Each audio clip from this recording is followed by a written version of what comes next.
Em dic Judit, tinc 45 anys i formo part del grup especial de col·laboració en l'Administració de Justícia, que nosaltres abreviem com a GECAJ.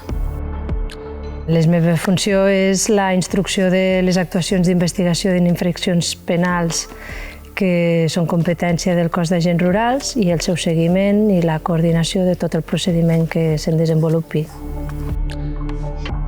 El fet d'investigar tot el procés seguint el procediment i arribar a resoldre i poder construir un relat prou argumentat que resolgui totes les preguntes i poder-ho presentar davant del jutge és el que més satisfà com a membre del grup. El que més em motiva d'aquesta feina és el poder col·laborar en la protecció de l'entorn, en mantenir un entorn net i divers i equilibrat. El més emocionant va ser el primer alliberament d'una au que havia estat recuperada al Centre de Protecció de Fauna.